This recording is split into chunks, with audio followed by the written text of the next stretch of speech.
All right, I think we're ready to get started here. Bob, do you want to lead us off? I'm happy to.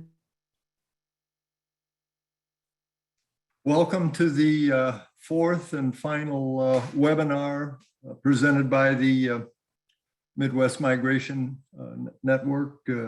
This webinar, of course, is about shall we say, the impact of the wind turbine development in our Great Lakes and potentials, problems, or whatever for the birds and bats that migrate through the Great Lakes area. My name is Bob Fisher. I represent the Bird Conservation Network, which is a regional coalition based largely in northeastern Illinois. And I've been involved in the GLWWC for almost since its inception. So I think that you'll find today's meeting informative and useful. We have a tough act to follow because the first three were terrific. And I think we all owe a great deal of thanks to Stephanie Bielke and her colleagues at the Midwest Migration Network for their wonderful work in assembling this series of 4 events. It's been outstanding so far. Joel Merriman of Avian Consulting Services, the chair of GLWWC, is going to moderate and present today's roster of excellent speakers. And Lewis Grove, who is Director of Wind and Energy for the American Bird Conservancy, will be moderating the chat and the question and answer session that will follow. And we have a couple of housekeeping details. Go to the next slide.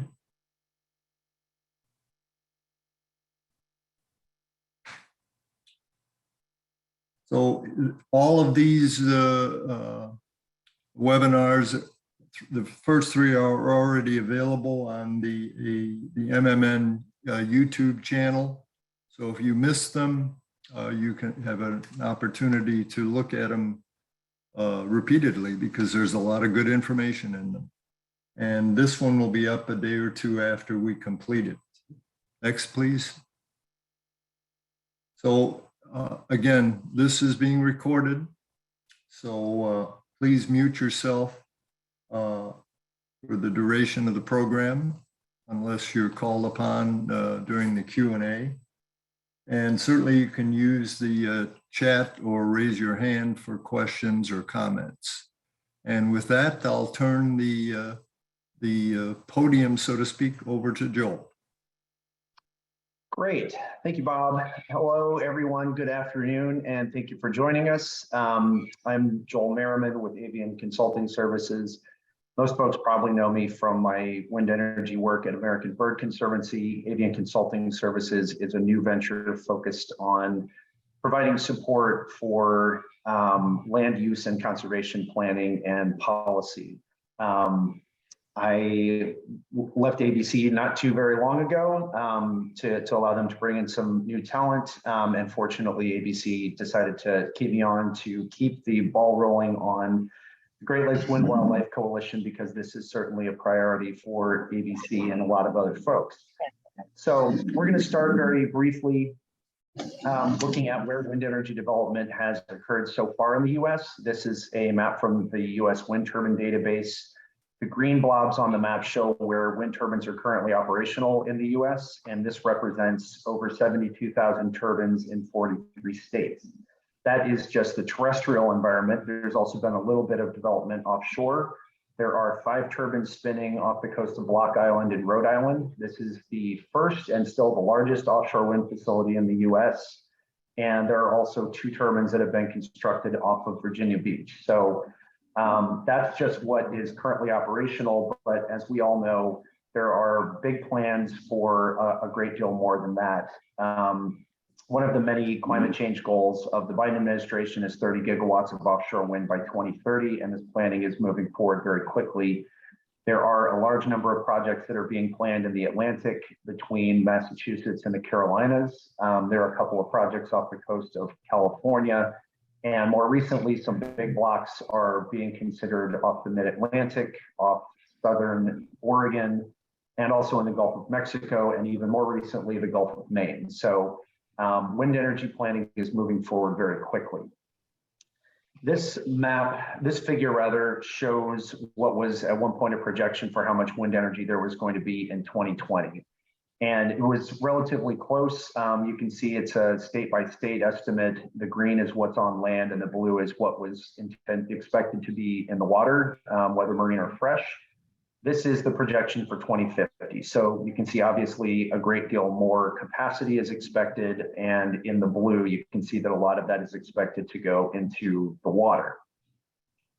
Zooming way in on the Great Lakes, we can see that there are a lot of expectations of offshore wind energy development in the Great Lakes themselves, which of course is the interest of our presentation today. So we know that we need a great deal more renewable energy development to combat climate change. This is one of the key elements of the broader strategy to combat climate change. So what is the concern for birds and bats and other wildlife? Well, we do have a little bit of an idea of that from Europe, where this is now, where offshore wind energy is now a 20-plus-year-old industry. And we have some sense of what the impacts are going to be. The first of the major impacts that we're concerned about is collisions, which is an obvious one. The issue in the marine environment is very difficult to quantify. With terrestrial wind turbines, you can walk around beneath them and collect carcasses of birds and bats.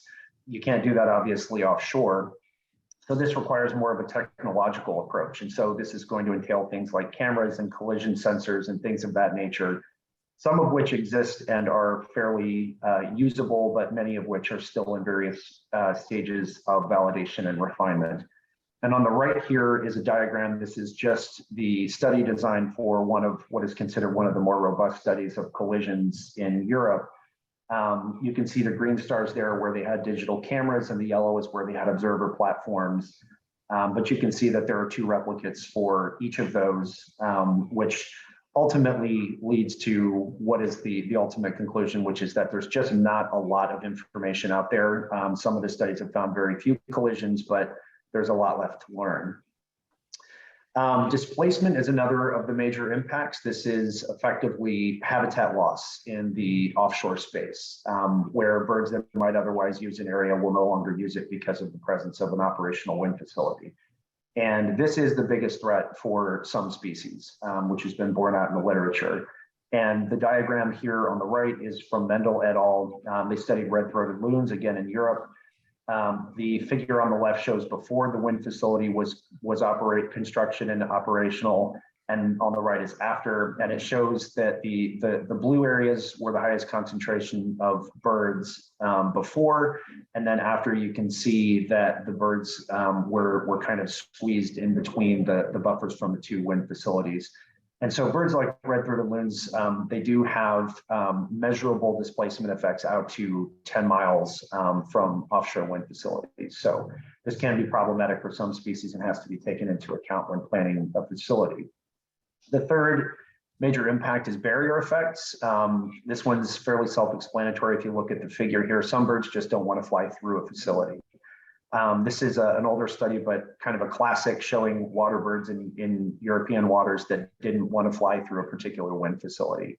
What that ultimately means, obviously, is a little bit difficult, a little bit more difficult to untangle. A lot of it comes down to energetics, movement pathways, other pathways that can be taken. But again, something that needs to be taken into consideration when you're doing the spatial planning for a wind project. This was a super quick overview of the impacts. If this is something you'd like to learn more about, Kate Williams from Biodiversity Research Institute gave a more in-depth presentation during our 2020 session. That is available on MMN's YouTube page, and I would certainly recommend that folks go take a look at that. It's very well worth a watch. And Lewis is going to be putting that URL into the chat here momentarily. So we know that there can be impacts to birds from offshore wind development. What does that mean in the Midwest? And part of what we know is that there are a large number of birds and bats that use the Midwest. What I've got here on the left is a figure from Dr. et al. And they used radar to look at bird movement pattern. I'm sorry, this is nocturnal terrestrial migrant. These are land birds migrating through the U.S. And it looked at both the direction and the volume. And you can see that particularly in the Western Great Lakes, but really throughout, there's a lot of birds moving through this area, and some really high concentrations in some places. So this is a really important area for land birds migrating. And then on the right there, this is from Ducks Unlimited. This is our waterfowl flyways. And you can see in the gray there that the Great Lakes are certainly a really important migratory area for water birds, a lot of which actually will stick around and use the lakes during the winter time.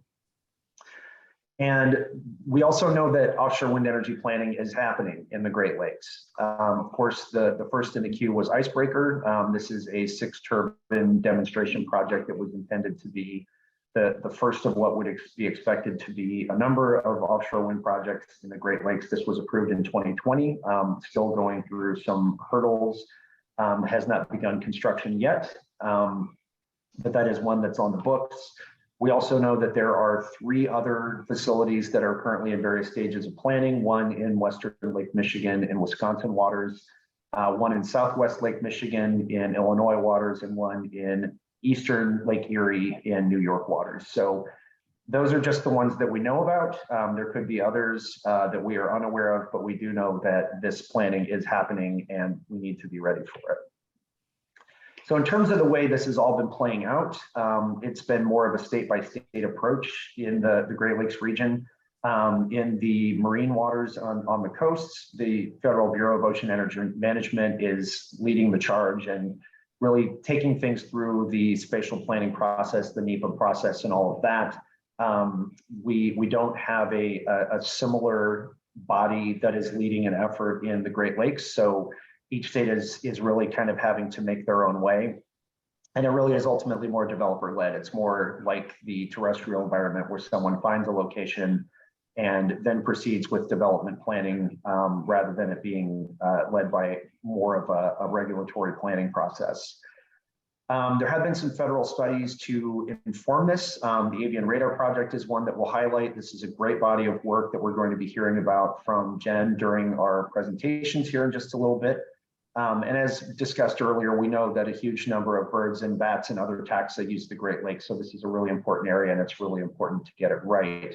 I will say, I forgot to say that there certainly is an exception in terms of states adopting more of a planning approach and having that kind of early thought process. And we're going to hear more about that in our presentations as well.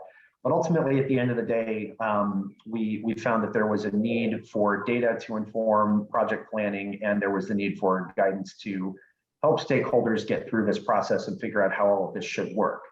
And it was with that in mind that the Great Lakes Wind Wildlife Coalition was organized with the purpose of minimizing impacts of offshore wind facilities to birds and bats by proactively informing and providing guidance for project planning in the Great Lakes. The primary focus really is on providing the resources that developers and the regulators and other stakeholders need to really get this right and plan offshore wind facilities appropriately so that they minimize their environmental impacts.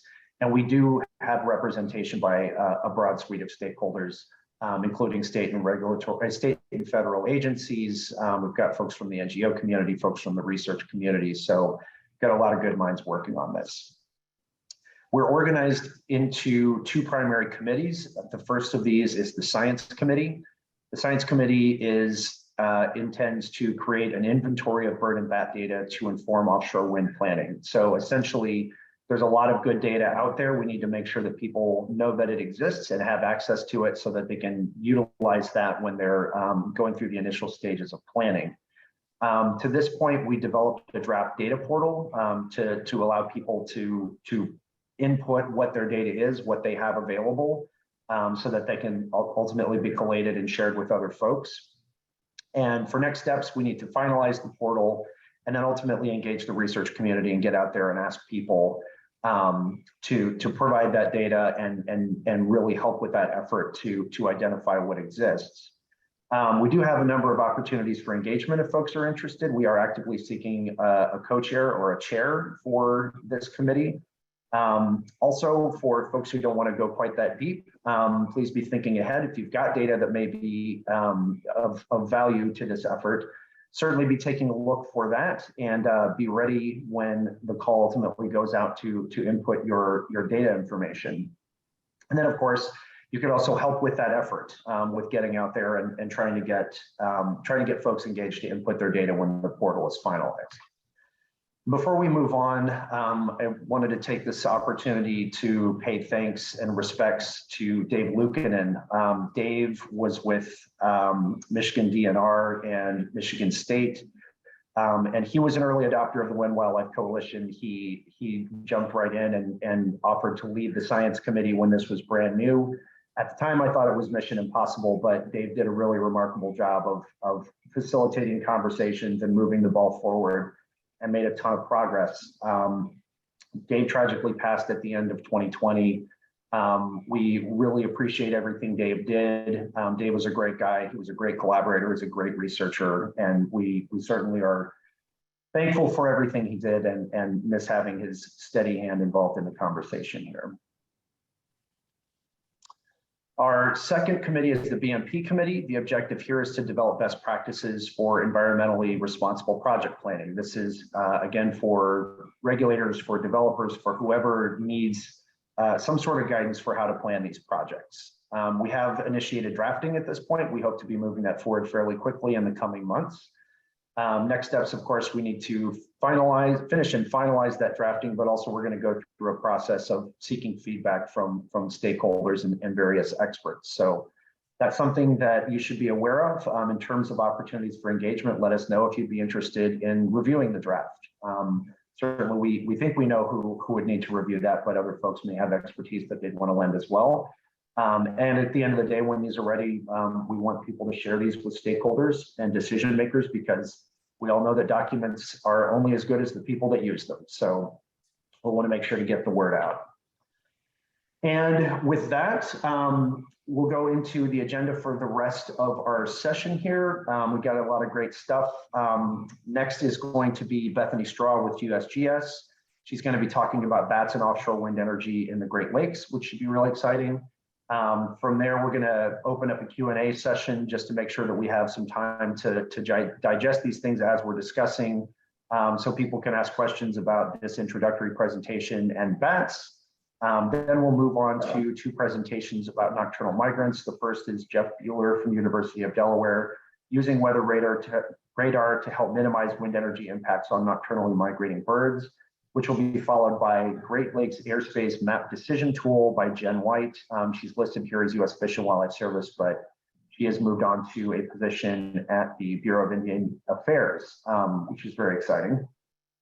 We'll have another Q&A session to talk about nocturnal migrants. Then we'll move into Kate McClellan Press from NYSERDA, talking about the New York Great Lakes offshore wind feasibility study, and then to Mark Severy from PNNL to talk about a test buoy that they are working on to support wildlife monitoring for offshore wind, which could be a real game changer for impact monitoring, which should be great.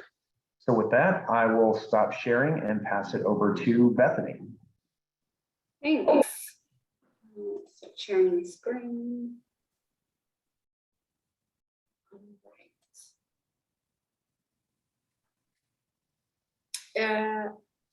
Is it showing my presentation?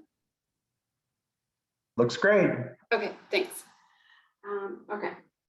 Well, just to quickly introduce myself, my name is Bethany Straw. I am a biologist with the U.S. Geological Survey at the Fort Collins Science Center in Colorado, and I also serve as the North American Bat Monitoring Program Assistant Coordinator. I'm going to do my best to give you a brief overview of what we know about impacts from wind energy development on bats, how these can and cannot be anticipated, mitigation strategies, and all with an eye towards the Midwest and Great Lakes region. So to start out, I just wanted to give just a few notes on some things that we know. First, about bats. Bats are hard. Bats are particularly challenging to monitor. Not all survey types work well for all species. There is no magical technology or tool And we need multiple lines of evidence to fill knowledge gaps. This holds true for anything that any question we're really seeking to answer about bats, including impacts from wind energy. We also want to remind folks that bats are terrestrial species with some unknown proportion of the population traveling offshore. Therefore, what is happening onshore is highly relevant. About impacts to bats, assuming most of you know, or all of you know, that bats commonly collide with wind turbines, especially within the Midwest region. Rates of collision varies by species, and these impacts are not currently well contextualized in terms of population status and trends. And then minimization, the two dominant minimization strategies are curtailment and deterrence, with curtailment being the most commonly implemented. Strategies do vary, and we'll talk about that in slightly more detail in a little bit. Generally reduces mortality by 50 to 60%. But these results vary by study, by strategy, by species composition, et cetera. And deterrents have been shown, ultrasonic deterrents have been shown to be effective for some species, but there are some known limits to the technology. For example, ultrasonic sound attenuates very rapidly while turbines continue to get larger and larger.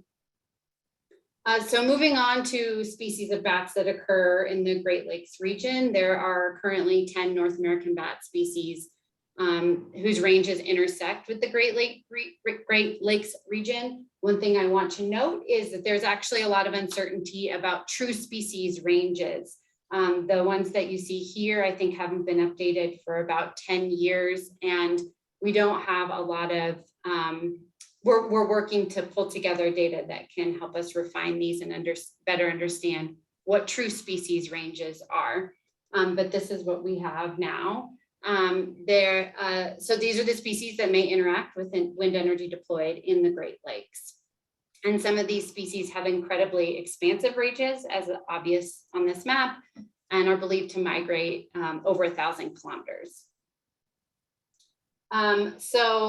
A lot of information up here on this slide. I'll talk you through it as concisely as I can, but wanted to note not only the species, but their white nose status, federal status, or conservation status, and then what we know about impacts from wind energy. 3 of the species listed here are listed as endangered in Canada, with another 3 currently under review. In the US, one of these species is listed as endangered, another listed as threatened, but currently proposed for uplisting to endangered, and 2 additional species are under formal review, while the hoary bat is also undergoing a rapid assessment. Impacts, as you can see, are not equal across species. 3 species, the hoary bat, eastern red bat, and silver hair bat, comprise approximately 75% of known fatalities. I'm also showing the white nose syndrome impacts here because many of these species are dealing with multiple stressors, and white nose and wind energy are the 2 biggest sources of mass mortality in bats. Let's see, and I just wanted to note that in terms of these mortality numbers, there's a lot that's not visible in these numbers. For example, we don't see how these rates are changing over time. And I have multiple columns up here, the AWWI, now Renewable Energy Wildlife Institute, their bat technical report provided collisions across the US for the Midwest, but then I also provided another point of reference from a West report on the mortality rates that they found. What we know about mortality in the Midwest, and I'm focusing on the Midwest because we don't have mortality data for the Great Lakes region specifically. We're largely working with mortality summaries that are providing information at a broader scope. And so the 3 reports that we are currently available are a technical report that was published by Western Ecosystems Technology in 2019, AWWI technical report published in 2020, and then the SSA analytical support report also covered some similar but different information in one of the appendices on summarizing mortality data that are held by the service. They do not provide parallel information and they don't always agree, which is why I'm showing all three of them. So the historical max for the Midwest region from the West report is 61.8 watts per megawatt. The AWWI technical report estimated about 8 watts per megawatt for the Midwest. And then the SSA, the table net, the SSA analytical report document estimated 14.5 watts per megawatt. Just for reference, I have up here information on its installed wind energy in the Midwest region pulled from the US Wind Turbine Database. But what we can take away, or the Cliffs Notes version of what we can take away or glean from these public summaries, is mortality rates for the Midwest are estimated to be higher than any other region in the US. It's been observed in nearly all months of the year, with low to no observed mortality in winter months, and mortality rates are low in spring and early summer, peak in August and September, and steadily decline through fall. So a little bit, going back a little bit to that point about temporal changes in mortality. So it's important to see these temporal changes in wind impacts, especially alongside impacts from other stressors, because this allows a more holistic view of how individual populations are being affected and by multiple stressors. For white nose syndrome impacted species like the little brown bat and tricolored bat, impacts from wind energy appear to have dropped since the arrival of PD, the fungus that causes white nose syndrome. And this coincides with the dramatic drop in population sizes for these species, which makes complete sense. There are fewer bats in the area available to take, so take from wind energy declines, but the proportion of the population being impacted may very well be similar. So just something to keep in mind as we think about rates of mortality. So mitigation, this is not in much detail on this slide. As you can see, there's a lot more detail and a lot of really great research that's out there, and a lot of great publications and reports to explore. But at a very high level, here's where we're at with mitigation. In terms of avoidance, we don't have sufficient information to cite, for the most part, to avoid impacts. There are siting decisions that are made to avoid or buffer from critical sites like important hibernacula, for example. But by and large, we don't have tools or means to cite to avoid impacts. And generally, curtailing to 6.9 meters per second is considered avoidance in things like technical assistance letters. For minimization, curtailment generally reduces mortality, like I said, by 50 to 60%. And there's a lot of different strategies, from blanket curtailment to more refined strategies that are using more covariates to reduce risk while minimizing downtime for the turbines. But generally, the successful strategies are using covariates that are often associated with activity. So if bats are present, when do we assume that they're going to be around and out and active, and potential for collision? Deterrence effectiveness varies by species. There are a lot of unknowns that remain, and there are some validation challenges. Things like the note here, many studies lack sufficient sample sizes to determine effectiveness for listed bats.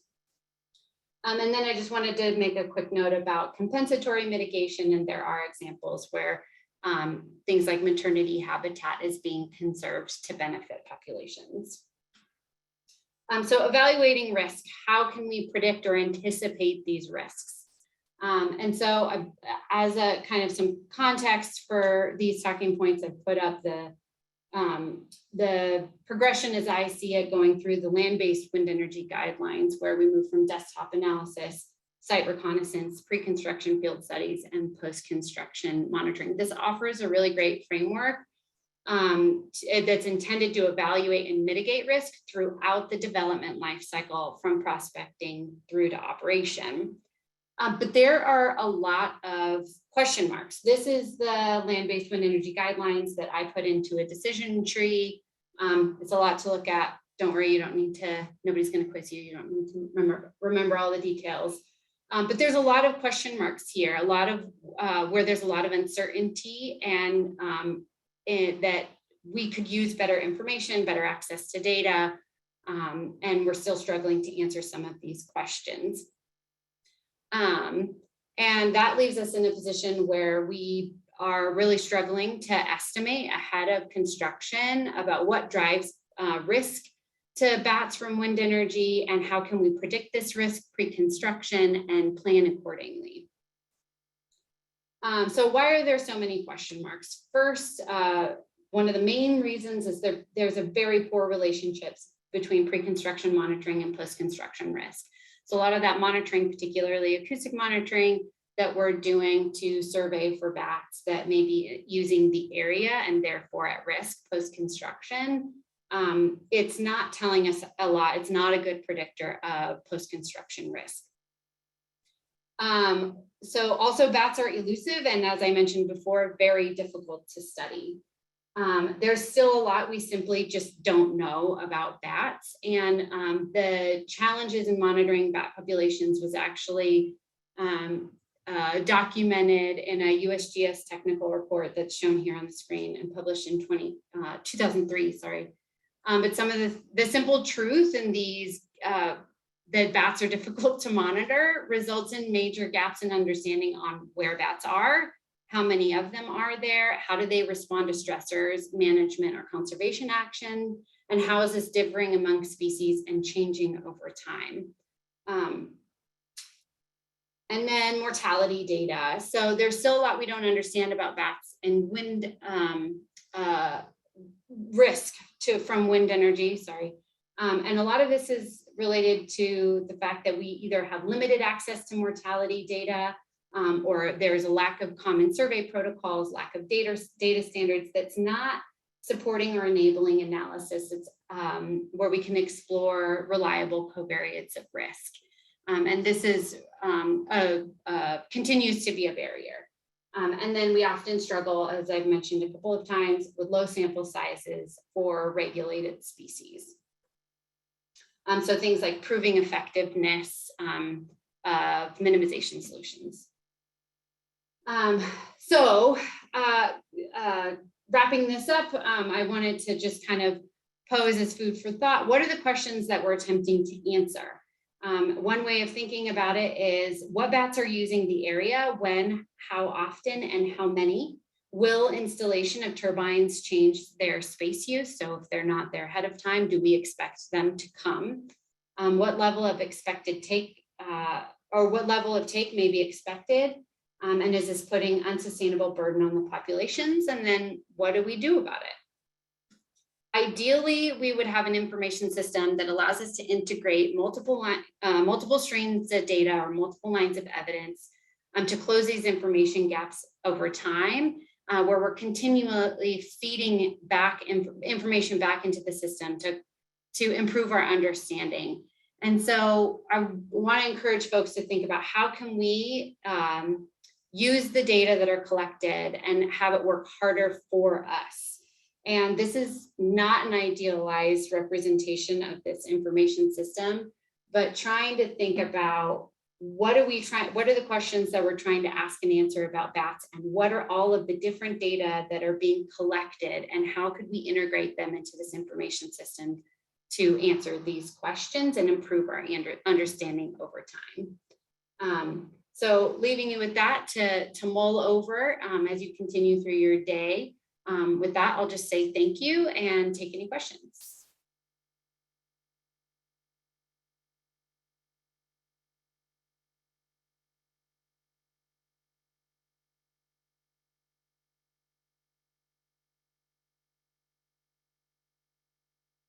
Hey, Bethany, it's Rob Deal. Hey, Rob. I have a question.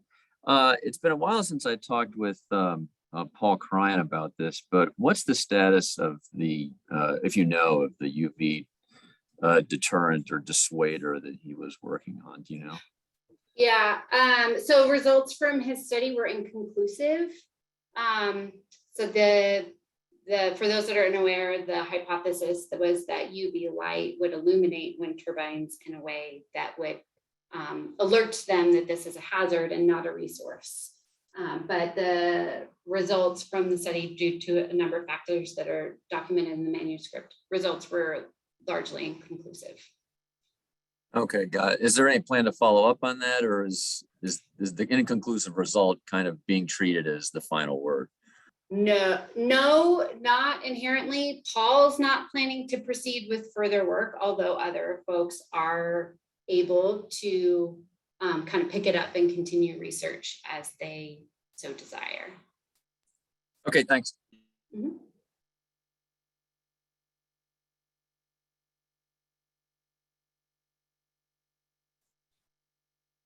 Hey, everyone. Any more questions for Bethany?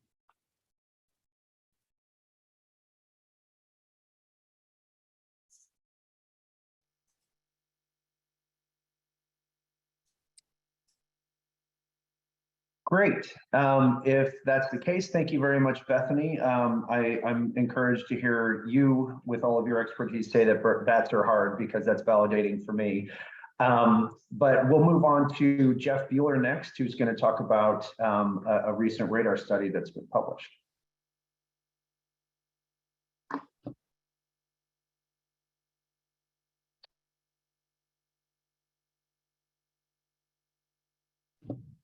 Thanks, Joel. Can y'all see my slides? Not yet. There you go. Okay, so thanks, Joel, for the invitation. And yeah, I guess we're going to switch gears and focus on talking about nocturnally migrating birds. And we're also going to get offshore and get back onto land. So this is an onshore wind turbine study using weather surveillance radars, and it's really just to kind of showcase the capabilities that the weather radar might be able to provide to inform different sort of considerations in trying to minimize energy impacts for migrating birds. And I want to acknowledge my co-authors. I think Emily Cohen is on the meeting here. She's the first author on the manuscript, so on the paper. But it was a really nice collaboration of folks that was sort of an amalgamation of several projects that happened over several different years, mostly funded by Fish and Wildlife Service and Upper Mississippi Great Lakes Joint Venture. So as Joel showed earlier, wind energy development's expanding and rapidly so here in the US. So we've got over 70,000 wind turbines. We're now producing over 40,000 megawatt hours monthly. And this is just showing you sort of that the trajectory of our capacity growing, and all those areas in yellow are installations that have been installed since 2019. You can see there's several happening in the upper Midwest and Great Lakes region. And of course, this development can adversely impact wildlife. So we've heard about what some of those impacts might be. For birds, we're looking at, direct collision with turbines. There are impacts due to habitat loss and displacement. We're just altering their movement and behavior. And so on the left is another graphic showing you the intensity of bird migration in North America in spring and fall based on weather radar data, showing that, the Great Lakes and the upper Midwest are important areas for nocturnal bird migration here in the US.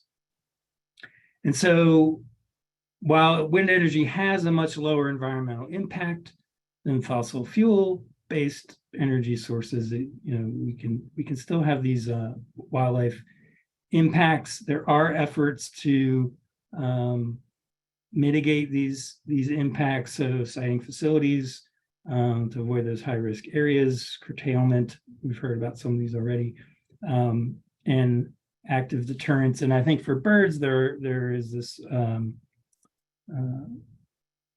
process of painting the one blade black that seems to reduce collision mortality for birds, but not sure it's going to necessarily help during the nighttime when these birds are migrating at night, but remains to be seen.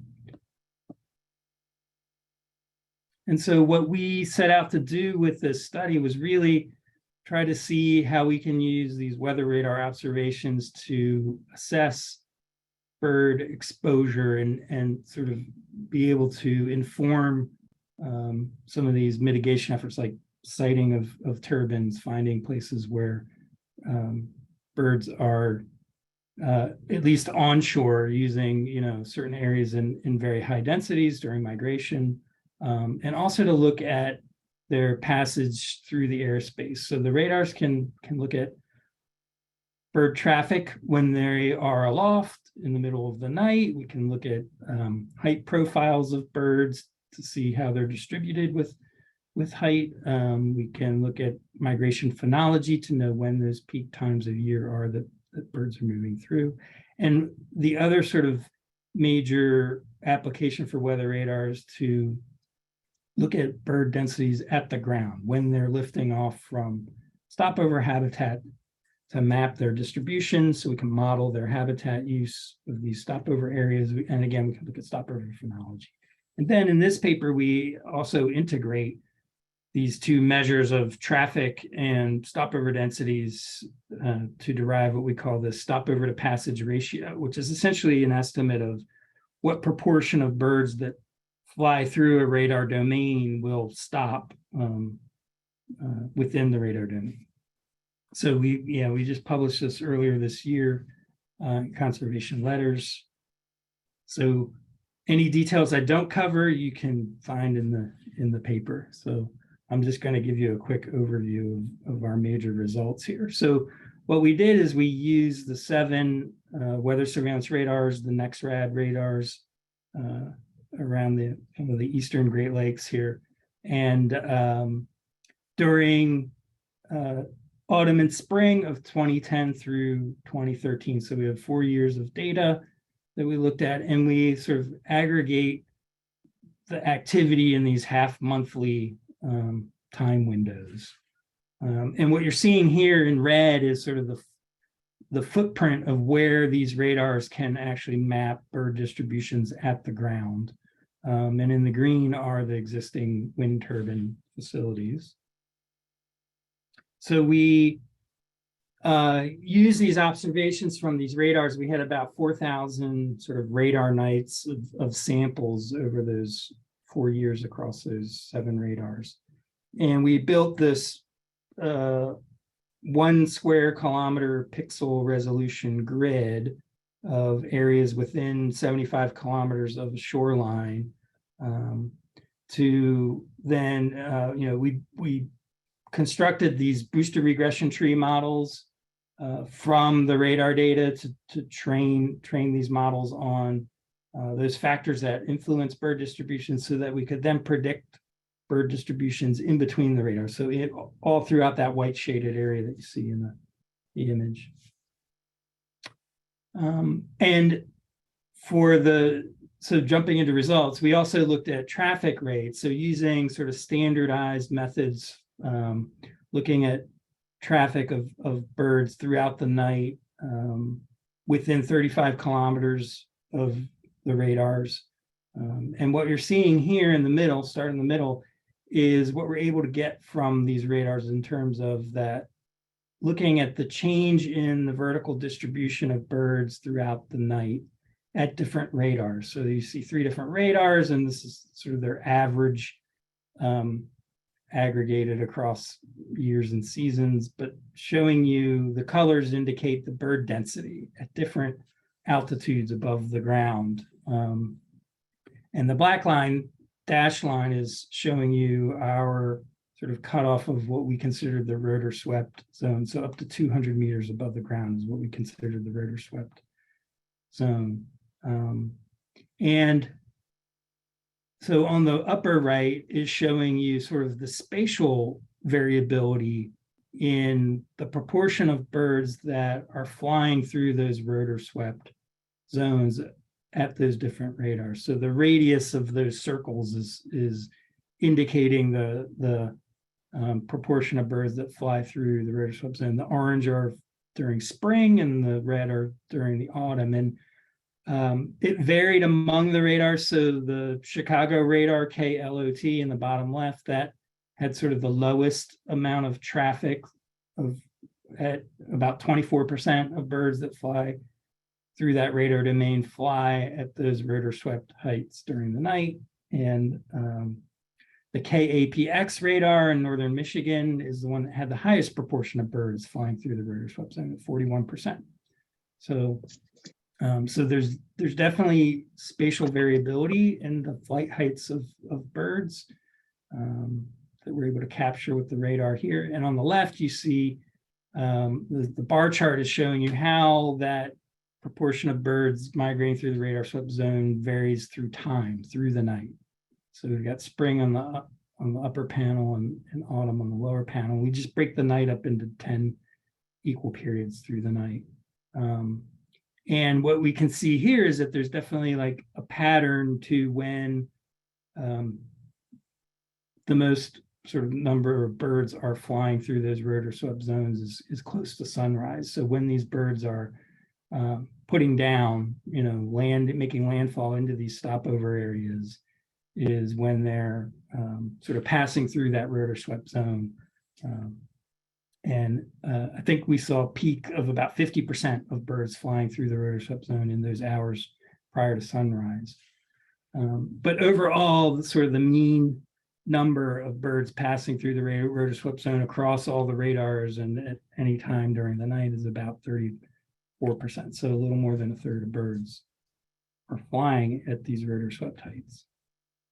And looking at where these birds are stopping over, these stopover locations are important, not only for considering offshore wind development, right? Because a lot of those birds that are flying in the offshore environment are going to be making landfall generally close to the shore where they're crossing the lakes. But these stopover locations are important because those are the areas where birds will be transitioning from flight to land, right? They got to fly through the radar swept zone to land in these terrestrial habitats and when they take off as well. So when we look at the sort of the important factors that are influencing or explaining their stopover distributions in the different seasons, we see some interesting differences. So they're sort of color-coded the different predictors that we're using. So we had some weather predictors, temperature and wind speeds, and we had some temporal predictors. So essentially that bi-monthly period, which half month of the year, and then we had variability across the years. And then the spatial factors, so looking mostly at land cover on the ground and also location, so proximity to a shoreline, proximity to bright artificial light at night, latitude, longitude. So in the spring, we find that these temporal factors sort of have a more outsized role compared to the autumn. So that bi-monthly period is the sort of the one factor that had the greatest influence in predicting spring distributions. And in the autumn, it was location. So spatial factors are more important in the autumn. And I'm going to dive into a little bit of why that, sort of explaining these patterns that we saw with respect to time in the spring and location in the fall. So this is showing you those sort of the modeled distributions. So taking those models that we trained on the radar data and then projecting out to what the stopover density would look like throughout the entire sort of that study area within 75 kilometers of the shoreline. And you can see during the month of May, those two, the month of May is pretty much when most of the birds are moving through. So bird densities, the blues and grays are much lower bird density compared to the yellows and reds. And in fact, you can see in spring that phonology of passage is very predictable, and it's very it doesn't vary that much from period to period compared to the autumn, which kind of makes sense. So in the spring, birds have much more favorable winds from night to night, and so they're pretty much consistently moving from night to night. And there can be have been other studies done to show that 50% of the migration in the spring actually occurs on only 10% of the days that are centered around that peak time here in the Great Lakes during the month of May. And then during the autumn, the movement is much more variable, because in part due to weather influencing the intensity of migration on a given night, birds are more tied to moving with passage of frontal boundaries and favorable weather conditions more so than in the spring. So where birds are stopping over is more predictable.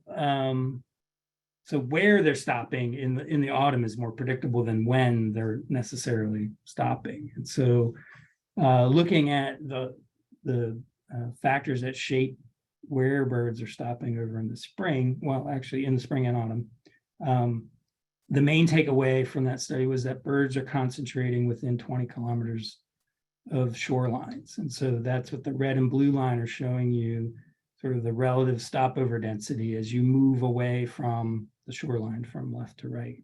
And in fact, 50% of the birds that are stopping over stop over within 20 kilometers of those shorelines, within that 75-kilometer boundary. And what you see in the gray bars is the frequency distribution of existing wind turbines in relation to where they are with respect to proximity to the shoreline. So 65% of all the turbines in the study area are within that 20-kilometer boundary. And there have been guidelines sort of created. I think Fish and Wildlife Service has a guideline of no turbines should be built within 5 kilometers of the shore. That only captures 8% of the birds that stop over in the region, or stopping over within 5 kilometers. Granted, those are some of the highest densities of birds, but as far as numbers of birds, the proportion of birds that are stopping over, there's a lot more that are stopping over. And as you can see from the radar data, there's this fairly sort of discernible leveling off beyond 20 kilometers. So that coastal concentration really extends much further than the immediate coast. But of course, not all shorelines are heavily used by migrating birds. So here we're actually showing you the model predictions of distributions, and you can see regionally the Lake Michigan shoreline is where we see the heaviest coastal concentrations. This is showing you in autumn. It's a little different than the spring, but there are certainly some shorelines that don't get as much traffic. So the south shore of Lake Huron, Saginaw Bay, and the little insets here show you the distribution of wind turbines in those areas. So you can see there are some turbines that were put very close to the shoreline on the east shore of Lake Michigan that probably are impacting birds. There's probably more collisions happening there than, say, all these turbines that are here in Saginaw Bay. So having that information of knowing what that spatial variability might look like, even at a very local scale, is going to be important. And then lastly, we have this stopover to passage ratio. So this is showing us the percentage of birds that are stopping in different areas. And overall, we were able to estimate that about 26% of the birds that fly through these radars stop within the radar domain. And it range, again, there's spatial variability. So the Cleveland radar on the south shore of Lake Erie has the lowest amount, so about 14% during the spring are stopping over, as opposed to the KAPX radar, that northern Michigan radar, again, that has the highest number of birds stopping. So it has the highest number of birds that fly through radar swept zone, and also the greatest proportion that stop over And they're probably, you know, there's probably a relationship there, right? If you have lots of birds stopping over, they're taking off and landing in that radar domain. So and passing through that radar swept zone. So it's important to know this proportion of birds stopping over in an area that helps clarify relative risks of collision, sort of independent of the absolute number of birds stopping over, because even though you might only have 15% of birds that stop over in the Cleveland area, it may have absolutely more birds, but this just provides a different context to understanding where the greatest relative collision risk might be for the birds that pass through that region. So last slide here, just in summary, you know, the weather radar can inform us as to where birds are concentrating and stopping over during migration, so which can help with sighting of wind facilities. Like I said, the biggest take home was this 20-kilometer concentration of birds along the shorelines. And we do have, if you saw the radar and acoustic meeting 2 weeks ago, Kyle Horton talked about the National Stopover Atlas effort that we're working on. So we're hoping to have these stopover maps for all the radars in the lower 48 states coming soon. And then as far as curtailment of turbine operations, so we've learned a little bit about when might be a good time to be curtailing operation of these turbines. So of course, peak migration, and this can be done maybe very surgically, you know, like at a very granular level, especially during spring migration, because like I said, half the spring migration is happening on 10% of nights in the spring, and we have the birdcast effort from Cornell that develops these migration forecasting models. So if a facility, and I don't know if it's feasible that facilities have that capability to kind of be doing this on a day-to-day basis, but we do have that kind of information to know when big pulses of birds will be moving through. But in absence of that, knowing that those time periods around sunset and sunrise are also other critical times when birds tend to be flying in those rotor swept areas at higher proportion. So that's what I have. I'm happy to answer your questions if there's time. That's awesome. Thank you, Jeff. We're actually going to hold off on questions for the moment, and we're going to go ahead and move right into Jen White's presentation about the Avian Radar Project and Decision Support Tool, just to keep with the theme of nocturnal migrants radar studies and how all of that can inform offshore wind planning. So with that, Jen, please take it away.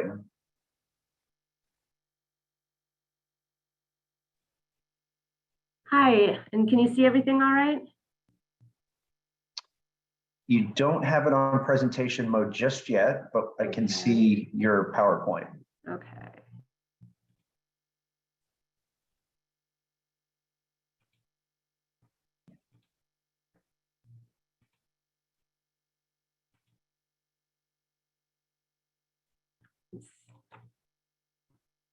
Is that all right now? Got it. Okay. All right. Hi, everybody. Today I'm going to tell you about the Great Lakes Airspace Map Decision Support Tool. And this is a series of concentration area maps for bats and nocturnally migrating birds. And this was data collected by the U.S. Fish and Wildlife Service from 2011 to 2018. And before I continue on with the presentation, I just want to acknowledge all the people on the radar team that collected the data over the years. So the service set out to try and study airspace habitat for birds and nocturnally migrating birds and bats. And of course, birds and bats both need clear airspace from the ground up to high altitudes. And on the ground, they need stopover habitat, particularly for birds that need to forage on the ground to refuel for migration. And there's been a lot of concern in the Great Lakes about development of habitat along the shores. and associated issues. So for example, artificial light at night that interferes with navigation and can increase collision for birds with buildings. And then of course with the wind turbines and communication towers that are a collision threat for both birds and bats. So the service purchased 2 avian radar units, and these are mobile, so they can be set in areas of interest, and they can be programmed to collect data continuously throughout the migration period. And they have 2 different antennas. So there's a vertical antenna, which can collect information from near the ground level up to 2.8 kilometers. And this provides information on the altitude of migration and also the number of targets passing through an area. And then there's the horizontal radar, which collects information around the radar in a radius of 3.7 kilometers. And this provides information on the direction of travel. Okay, so these units track individual animals, and we'll look at some track plots. So here we have examples of vertical track plots, and a track plot is an individual line which is tracking one animal.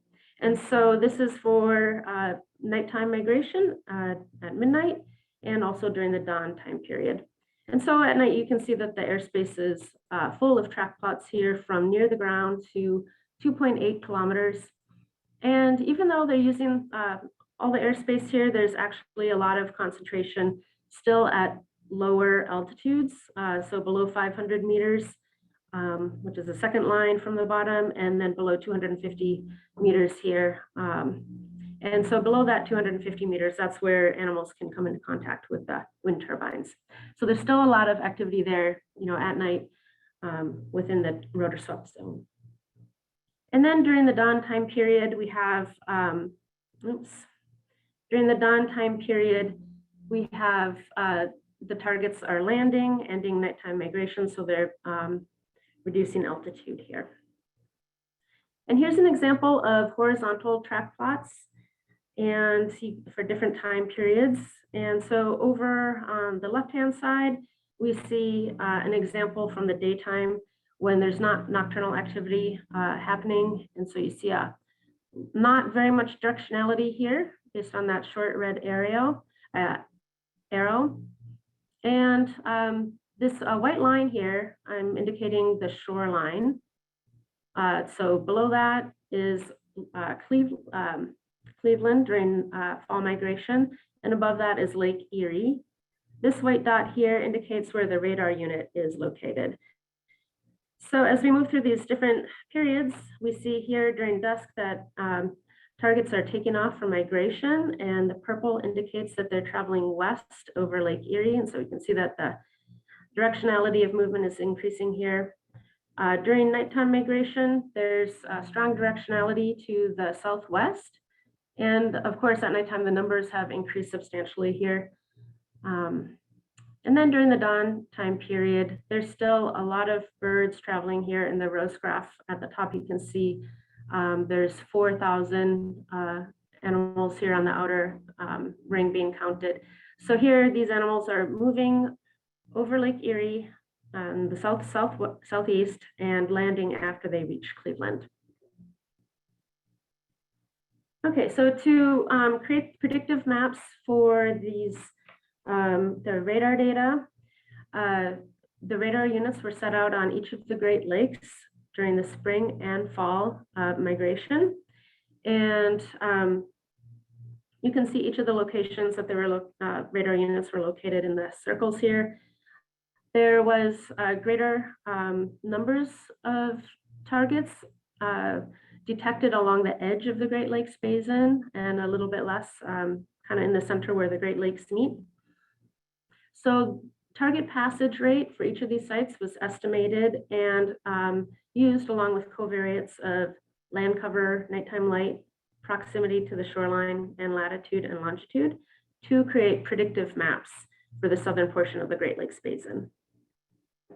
And this is the radar data. So we also have data collected for bats. And so these are acoustic recorders, locations for acoustic recorders, which collected bat data for different species. And also this data was combined for groups of species as well.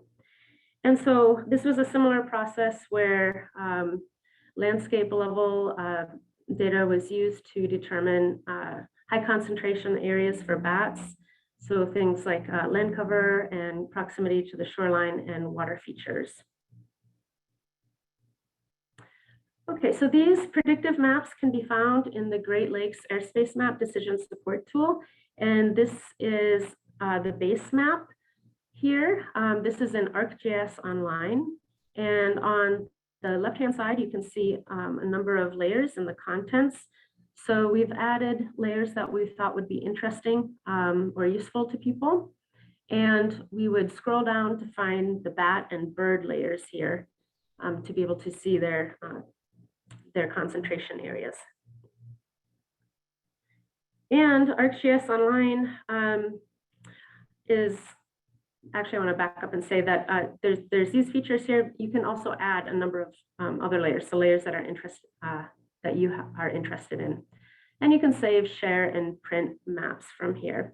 Another feature of ArcGIS Online is that you can add collaborators and create groups so you can work with other people.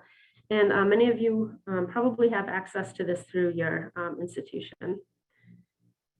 Okay, so we have some examples in a little bit. One other thing I wanted to mention here is that with ArcGIS Online, you also have access to many, many layers in the Living Atlas. And so there's lots of environmental layers, species and habitat layers, and you can filter on this to find things that might be of use to you.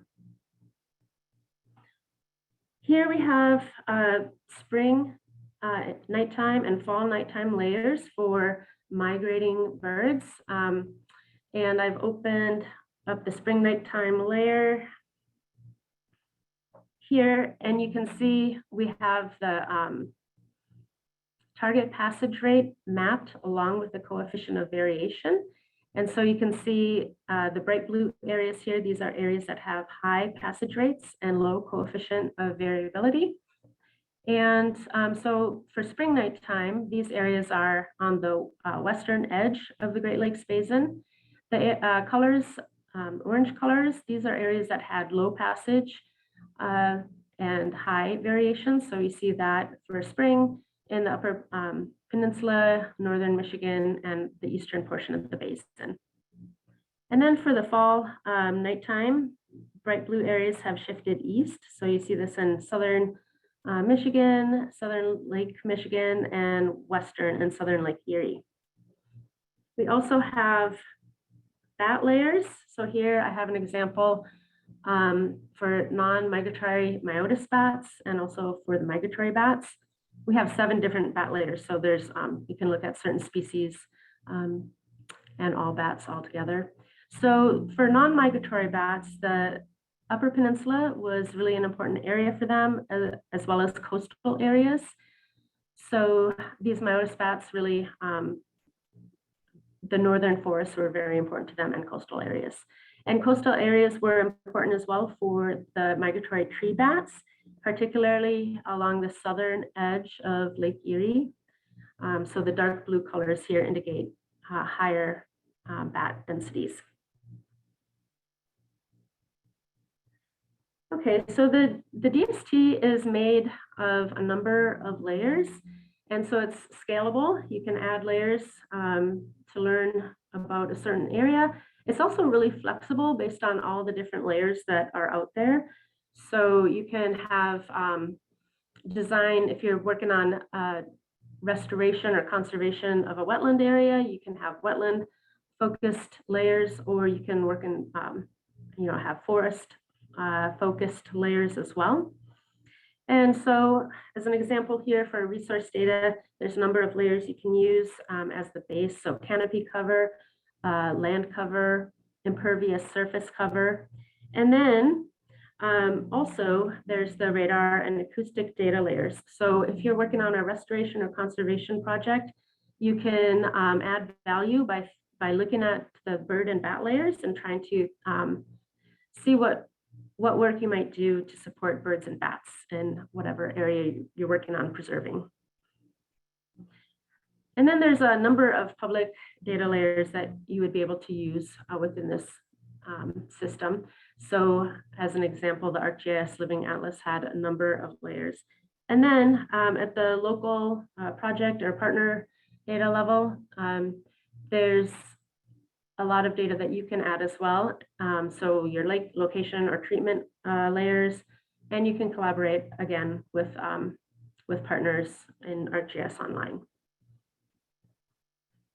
And so here we have an example of the spring dawn period. And again, the bright blue areas indicate areas that are important for these birds. So during the dawn time period, this Saginaw Bay of Michigan is an important area for migratory birds.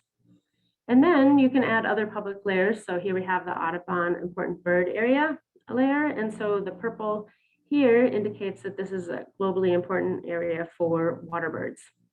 And then another layer that I've added here is the protected areas by manager type.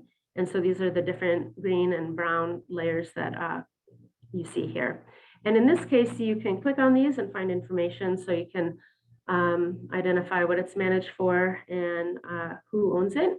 And so this is a nice way to be able to visualize projects or conservation areas that you might want to work in, and also to contact folks to work on projects.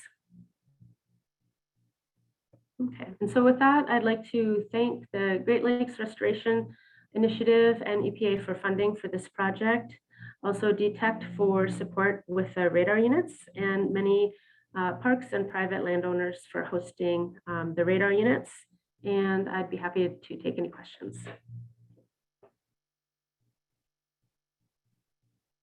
Hey, folks, we just have about 5 minutes or so for questions. The next talk will be at 3:20. Just feel free to unmute yourself and throw out any questions on radar for Jeff or Jen, either of them on radar stuff.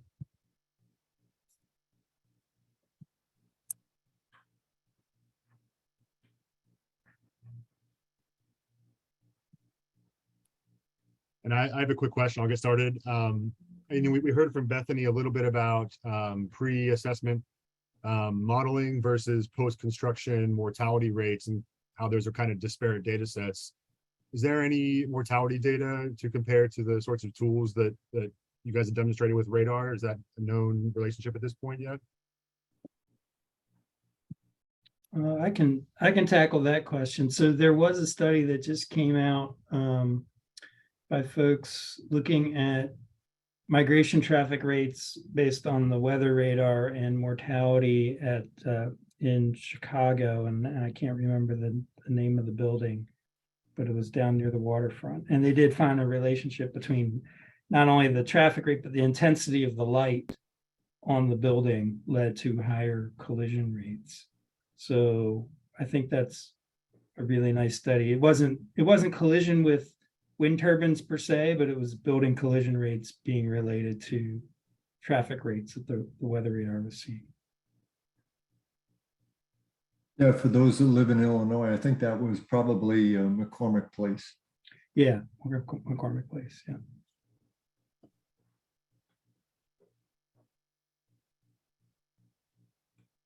I'll go ahead and jump in with a question.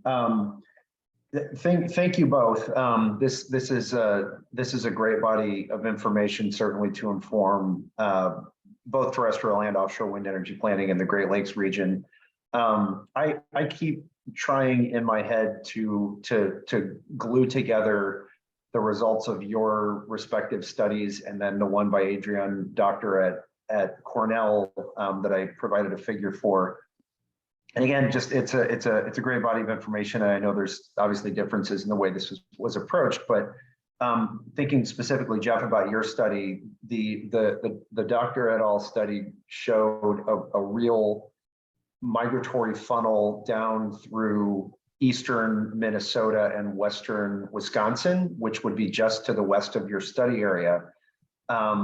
Is it reasonable to assume? I mean, you found a huge volume of migratory birds moving through your study area, is it reasonable to assume that just to the west, it would be that much more significant based on the Dr. et al. Study?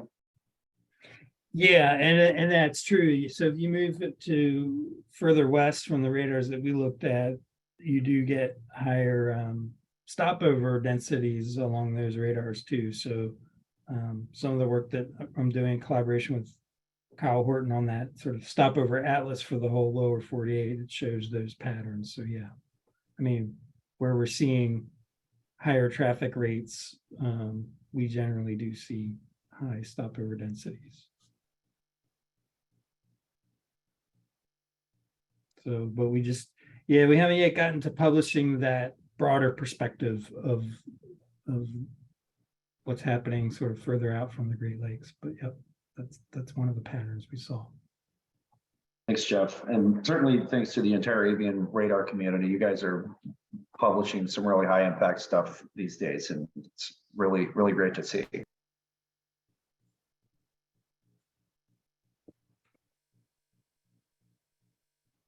Well, if we have no more questions, thanks very much to Jeff and Jen. Certainly, we can ask additional questions of them and Bethany at the final Q&A session, but we can move into our two final presentations here. Next is going to be Kate McClellan-Press from NYSERDA, who is going to talk to us about a state level planning process that they're undertaking in the New York State Great Lakes offshore wind feasibility study. So it's all yours, Kate. Thank you. Hi, I'm Kate McClellan-Press, a Senior Project Manager in Environmental Research at New York State Energy Research and Development Authority. Thanks for inviting me to present today. I work with NYSERDA's offshore wind team to meet our goal of responsible offshore wind development, and I chair New York State's Offshore Wind Environmental Technical Working Group.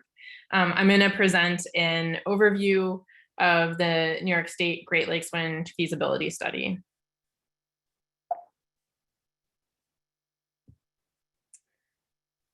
So to provide some context, in July 2019, New York State passed the Climate Act, mandating that the state reduce its carbon footprint and improve resiliency in communities across the state, including a requirement that 70% of New York's electricity come from renewable sources by 2030, and a commitment to 100% zero emission electricity by 2040, and an 85% reduction in greenhouse gas emissions by 2050. It also includes technology-specific requirements. So 9,000 megawatts of offshore wind by 2035, 3,000 megawatts of energy storage by 2030, and 6,000 megawatts of solar by 2025. And this slide is already slightly out of date, but currently the state has 5 offshore wind projects underway, totaling about 4,300 megawatts, and a total of 12,300 megawatts of large-scale renewable energy contracts under development across the state.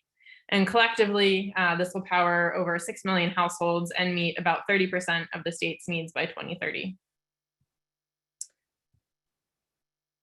With the state's ambitious goals, diversification of the renewable energy portfolio is important. NYSERDA was tasked with studying the feasibility of wind in the Great Lakes, so Erie and Ontario, to better understand this potential resource, and if it could support our suite of cost-effective and responsible solutions to meet our clean energy goals, while also helping to build grid resiliency. So in October 2020, the New York State Public Service Commission instructed NYSERDA to conduct a feasibility study of the Great Lakes wind energy as one step in assessing the viability of this resource to help achieve the Climate Act goals. And work had to commence within 180 days of the order, authorizing the use of $1 million for this particular study. NYSERDA engaged contractors to carry out this 11-part study starting in 2021. The work has also included robust stakeholder engagement including 4 public webinars, which are available online, and there's a link to that site, as well as a dedicated public feedback session and opportunities for both oral and written input. And then we've also conducted meetings with state agencies and other stakeholder groups to provide feedback. The final draft study is currently under review, and it will be released early this fall. So NYSERDA engaged the National Renewable Energy Laboratory, NREL, to help lead this effort. They had a particular emphasis in a few parts of the study, including technology, so both existing and emerging technologies, ICE modeling, costs and cost reduction, economic development opportunities, and a cost and benefit assessment. Advizian was selected to conduct studies related to environmental concerns, regulatory pathways, and viewshed impacts. And then the Brattle Group and Terra, who supported NYSERDA's power grid study, were engaged to support understanding transmission and interconnection. So the feasibility study as a whole is designed to focus on Lakes Erie and Ontario, and to consist of data and information synthesis, technical analysis, and if a technical analysis signals viability, to provide policy options to explore viable pathways forward for Great Lakes wind to help the state achieve its Climate Act goals.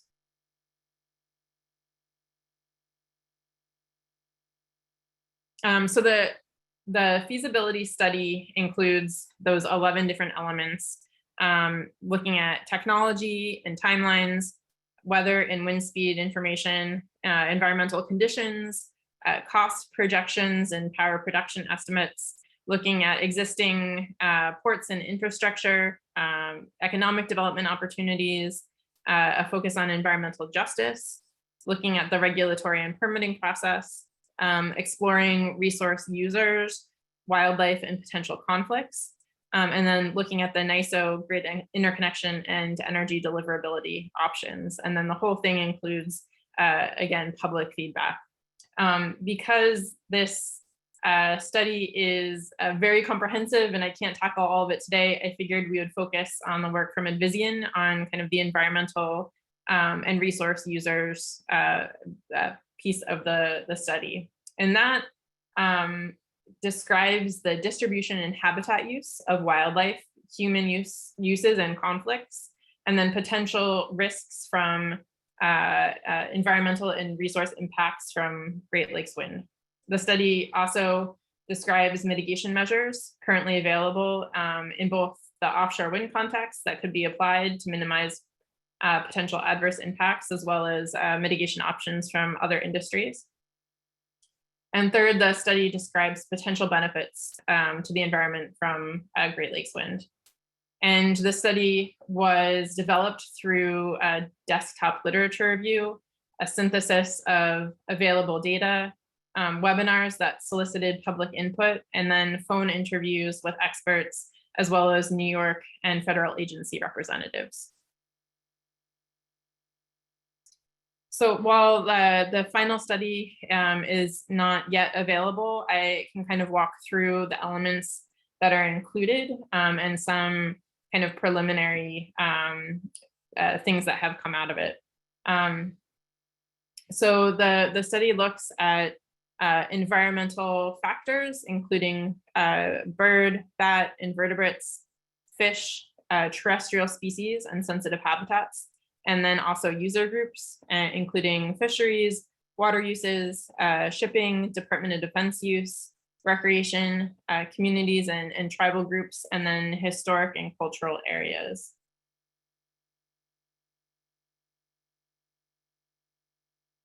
And then the study evaluates the relative risk to those groups based on potential stressors from offshore wind development at all phases of development. So the structures themselves, noise, surveys, increased vessel use, development of ports or redevelopment of ports, substations, turbidity and contaminant release, invasive species, and cable use and interconnection with onshore.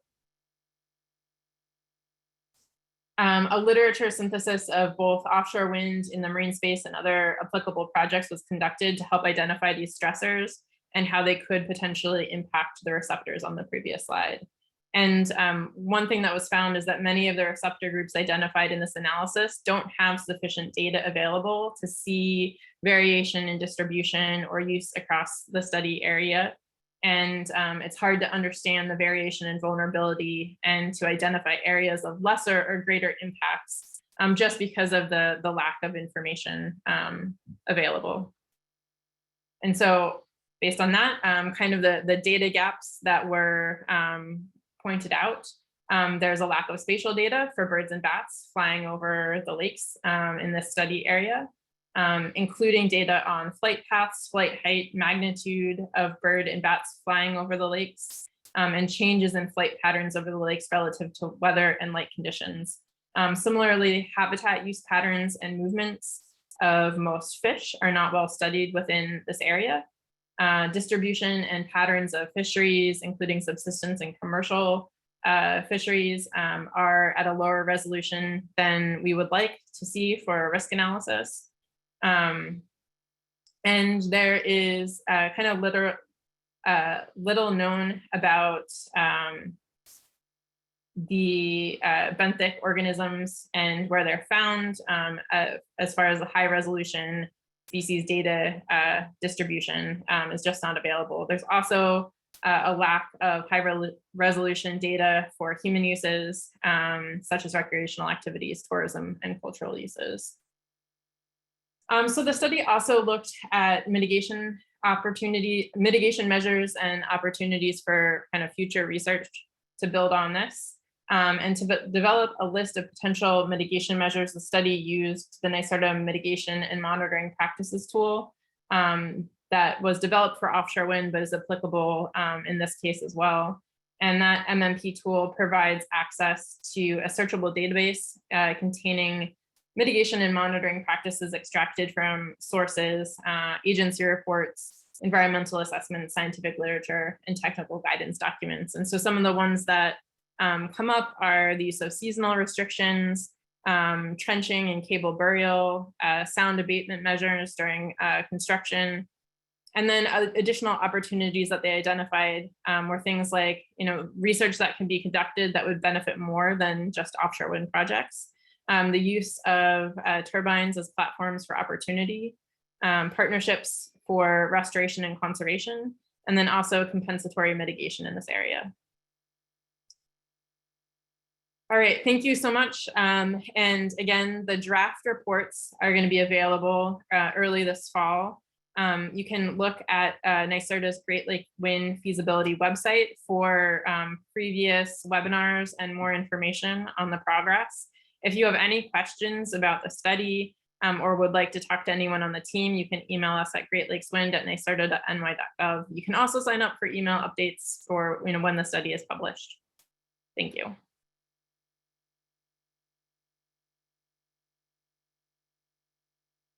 Excellent. Thank you, Kate. And your presentation certainly highlights the extraordinary number of things that need to be considered when trying to figure out where to potentially plan a facility. We're actually just a tiny bit ahead of schedule here, so I might just give one question your way. Someone wants to know, on one of your slides it said platforms for opportunity. What did you mean by that? There's been a lot of talk about, having infrastructure out in the ocean and how that could be used for research purposes. NYSERDA has deployed a couple of mid-ocean buoys and out in the Atlantic, and those are primarily designed to provide wind and wave information. But we've also coupled them with sensors to detect birds and bats. And then underwater, we have passive acoustic monitoring and VEMCO receivers. So there's a lot of interest in whether we can kind of provide, whether turbines could also be used for kind of research opportunities. And there's a lot of, it's something that needs to be explored early in the process because of the engineering kind of restrictions that turbines have, and piling additional things onto them can be risky in many ways. So, but that is a possibility that I think some researchers are exploring. Thank you, Kate. And that actually is an absolutely perfect transition to our next presenter. So with that, we'll move to Mark Severy from PNNL to talk about monitoring in the offshore environment. Hi there, thanks, Joel. I'm also joined today by my colleague at the U.S. Geological Survey, Rob Deal. He'll be co-presenting with me. So what we're talking about today is a project we're working on that we're calling buoy-based offshore biological radar. And without further ado, I'll just jump into it. My first slide, just describing the project overview. And so what we're working on is developing a radar system that can detect flying animals over open water that's also suitable for deployment from a buoy. This is a 5-year project funded through the Department of Energy Wind Energy Technology Office. This will be starting with R&D. It will include field validation and technology demonstration while it's integrated with the buoy. And then lastly, I'll mention that as part of the field demonstration process, we'll also be collecting baseline data for 1 and possibly 2 locations in the Great Lakes. So not only do we see this as an opportunity to develop tech to help collect more data, we actually want to collect the data itself as part of this project. So quick background, we've talked about most of this already on the call, but just quickly skim through this. Offshore wind facilities can pose a hazard to flying animals that could collide or have behavioral changes in response to the turbines. Collecting site-specific baseline data on flying vertebrates will help scientists and regulators understand the potential environmental impacts. However, the distribution behavior of these animals is poorly understood over open water, owing to some of the challenges for gathering continuous data at offshore locations, because there's not stable platforms out there already where you can have remote monitoring equipment that have continuous power supplies and communication equipment.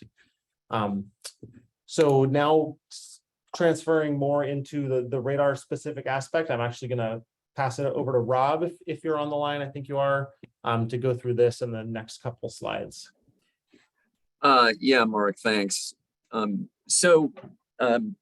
As we're seeing here today, radar can be used to monitor activity of flying animals. In the presentations we've seen already, we're looking at and have seen 2 kinds of radar use, these sort of stationary large scale weather radars, which provide data at a certain spatial scale. And then already from Fish and Wildlife Service, we've seen these portable units that operate on a much more local basis. That's what we're planning to deploy here in modified form. There has been some radar-based work informing pre and post construction monitoring in relation to Block Island.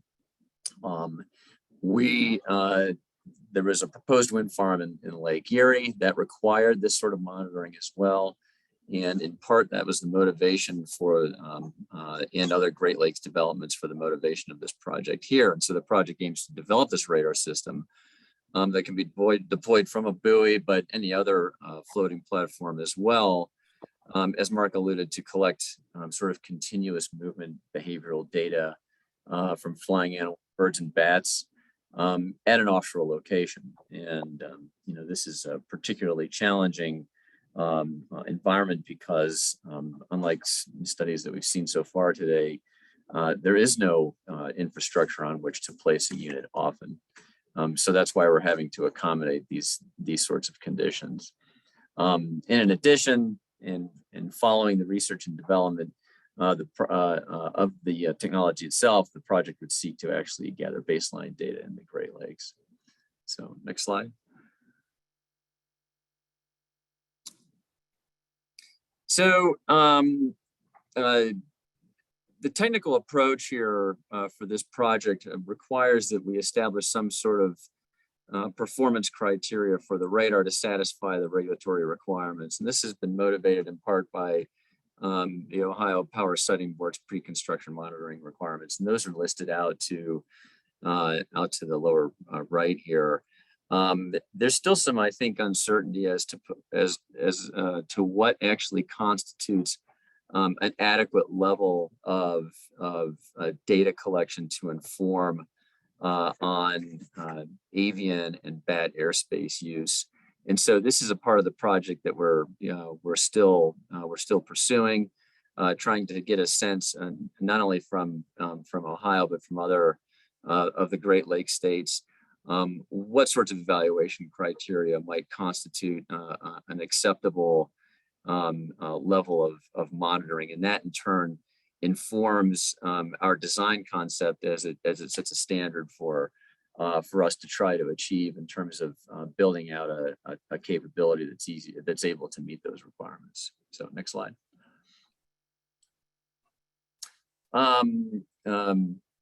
Technically, in terms of advancing radar capabilities to achieve this goal, our intention is to take and modify existing portable, usually marine grade, and probably in this case marine grade radar systems for bird and bat monitoring. And this involves overcoming a number of sort of technical challenges. We have to identify what the current suite of portable radar capabilities is and choose a development platform. We have to offset the effects of sea clutter, which can be particularly challenging. And that's like noise presented by the sea itself, waves and sea spray, which of course is a highly dynamic environment, especially when faced from a small platform like a buoy. We have to enable effective target discrimination. Usually at this level, that means discriminating vertebrates from invertebrates. There's limited ability, with one possible exception for radar technology, to discriminate birds from bats, and we're augmenting and plan to augment that shortcoming in other ways using acoustic monitoring. But advancing our target discriminating software to ensure that insects in particular are not intruding into our data stream. And developing the hardware to the extent that we can accommodate a variety of scan strategies. And that would be an entire presentation in and of itself. Motion compensation is another challenge. Obviously on a buoy, there's the potential for a great deal of platform motion from sea states. The Great Lakes are pretty modest environments in that regard, but we're developing with ocean applications in mind, and so our standards for accommodating motion compensation are going to be pretty high. Buoys are power limited, and so we have to develop a platform that can accommodate a sort of a low power environment with limited accessibility. And so for maintenance, so operational reliability is also a central concern there. Next slide. Mark, this is definitely in your department. Perfect. Thanks, Rob. Yeah. And so half of the work we're doing, or maybe probably more than half, but there's portion related to radar development. There's a portion also related to buoy development.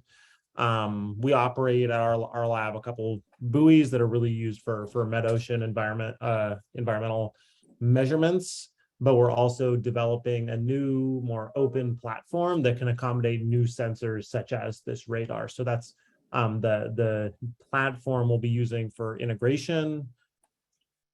We'll be taking the radar that we develop both through our teams in combination with Rob, integrating it with the new platform we have, and then doing some validation at a pier we have in Washington State before kind of sending the buoy out to the Great Lakes for further validation, and then eventually a data collection campaign.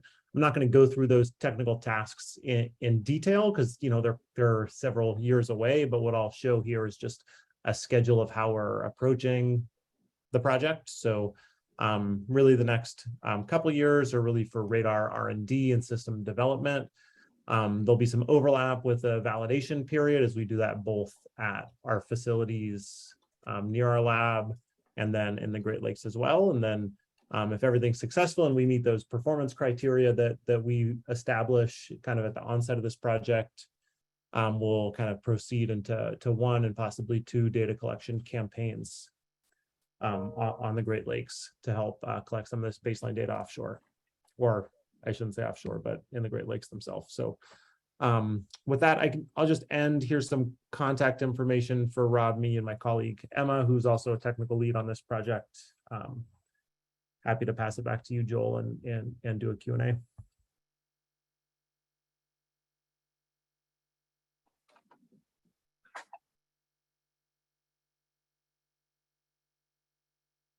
Feel free to unmute yourselves, folks. Ask any questions of Rob, Mark, and Kate.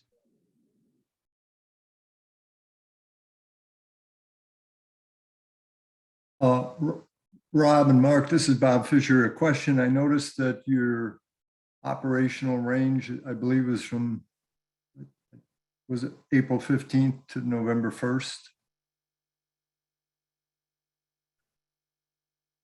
Yeah, so those standards aren't things that we're setting out for performance criteria. Those were established by the Ohio Power Siting Board when they were setting performance criteria for a proposed project in Lake Erie. And we kind of just listed those there as examples of how regulators have maybe viewed the scientific parameters, the technical parameters around having acceptable baseline pre-construction monitoring data. And so those are kind of an example of something we may want to develop in terms of like how long a baseline data collection campaign needs to occur, what sorts of data availability need to be available in terms of how continuous this is operating and things like that.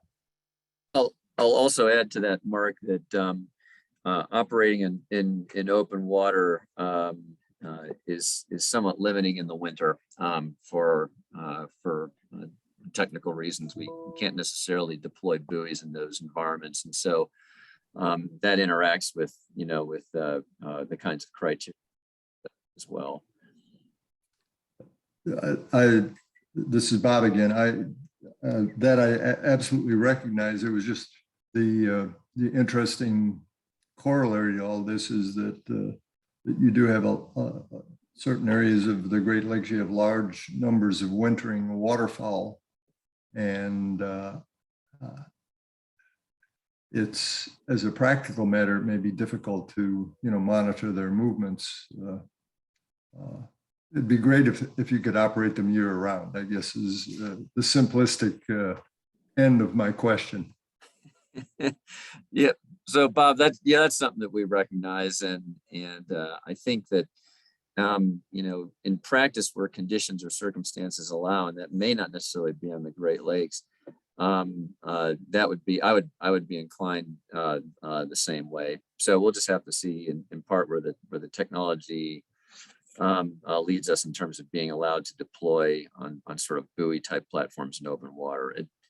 On ship-based applications, there might be greater flexibility there, but the opportunity for continuous monitoring in those circumstances is highly constrained.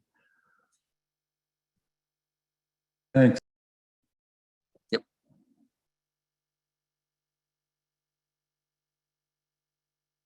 I did see a question come in through the chat.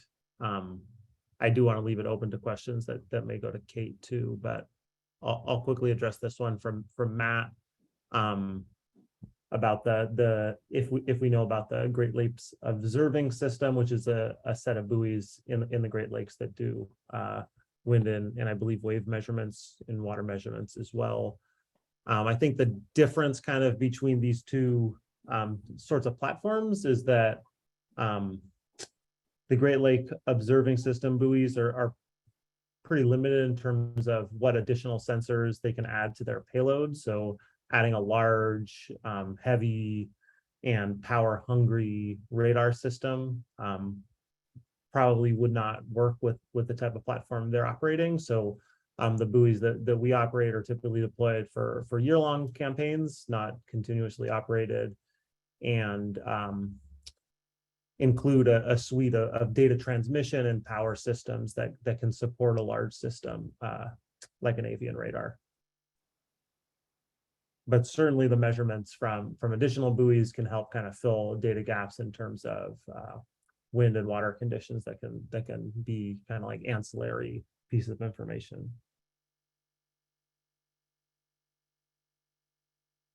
Well, I never run out of questions, so I'll jump in to ask here. First off, Rob, thanks for participating here. I apologize, I wasn't aware that you were actually co-presenting, so I apologize for not recognizing you in the introductions there, but great to have you here.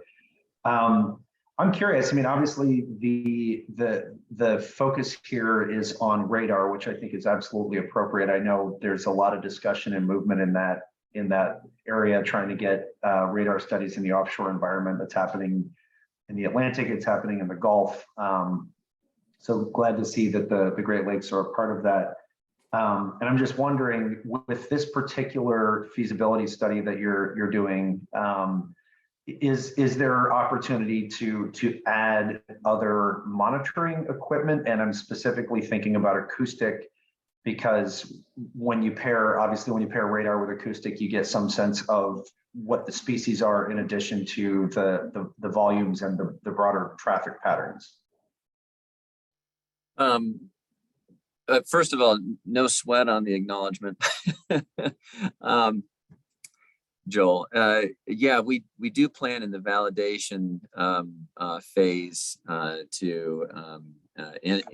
the data collection phase to add acoustics to supplement bat monitoring and also provide a form of validation for really cross validation with between the radar data, and also some thermal imaging capability. This is technology that's recently been developed at Pacific Northwest National Labs, again, for the same purpose here. Mark, do you have anything to add in relation to thermal tracker? No, I think that covers it. I think the only thing I'll add is really from the buoy side, because that's more where my expertise is.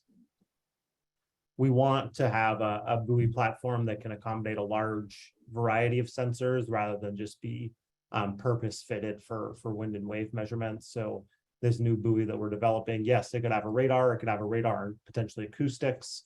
There might be challenges with integrating each one of those sensors just on how it makes the measurements and whether it provides data that's of high quality.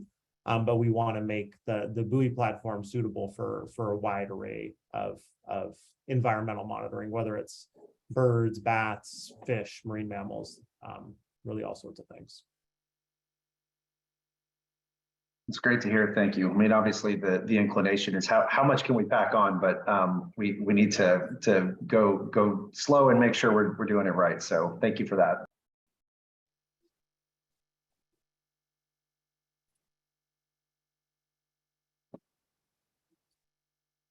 I'll just ask, I know you guys are developing this with the Great Lakes in mind specifically. Is this something that's theoretically deployable on the ocean too in the future?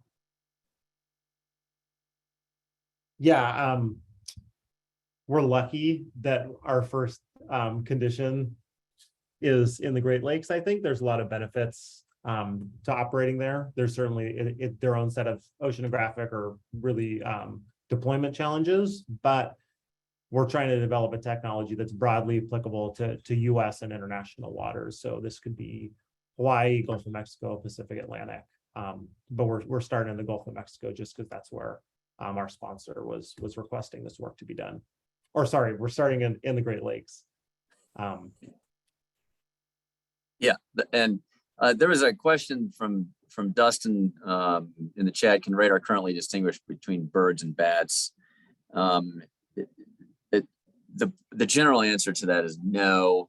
in certain circumstances where we have detailed information on bird and bat natural history, that can aid in that discrimination considerably. And so the answer sort of becomes yes. But in these cases where we have birds and bats coexisting in shared airspaces and exhibiting often similar behaviors, especially if they're engaged in, say, straight line migratory flight, no, it's very difficult to make that distinction. There is one radar platform, the Swiss Bird Radar, which is making some strides in that area. I don't know if that's ready for prime time yet. So by and large, the answer to that is no.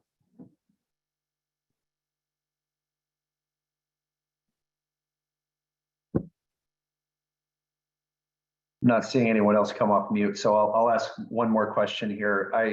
I'm seeing not just among our presenters, but also in the audience here, we just have an extraordinary abundance of avian radar experts here today. I'm just curious if anyone would be willing to weigh in on what is an appropriate number of years of radar studies to really start to capture the variability and understand what the average traffic is in a location.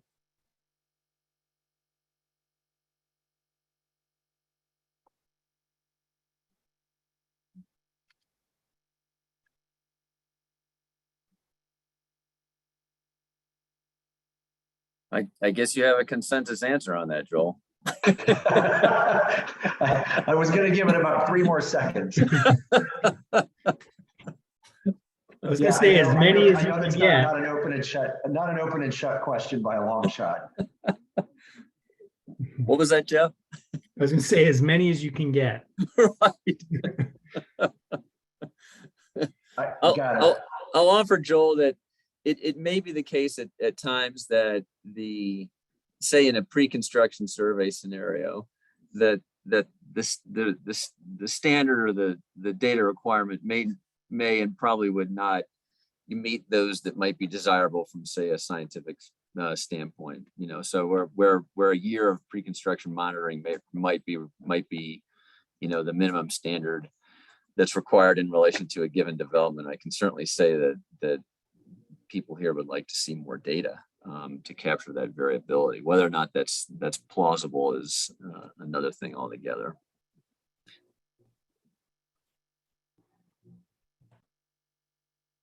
That's helpful. And I guess as a follow-up question, is there any reason to believe that the expense of conducting that kind of study will come down over time? I mean, obviously you're looking at a different mode of deployment, which is going to be really helpful, particularly if that gets to be readily available. But is there anything about the technology, the technique, the person power? I mean, is there any reason to believe that radar studies are going to be less costly over time? Jeff, would you say that NexRad based analyses have decreased in cost over time just because of the proliferation of automation in analyses?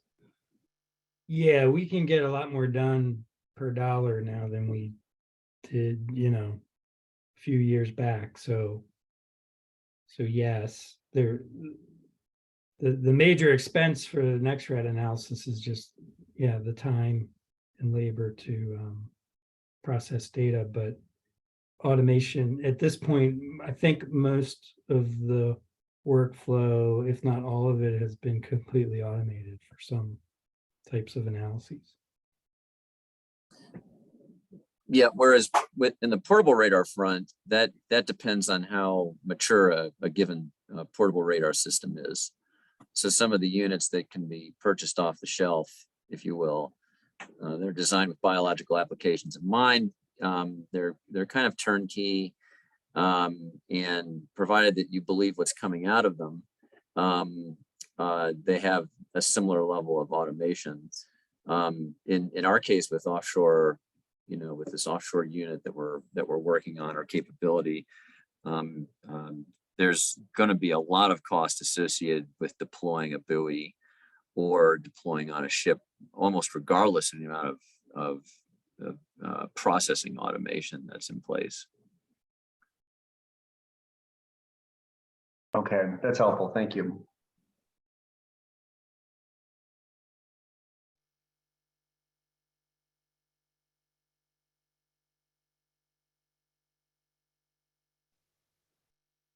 Any other questions?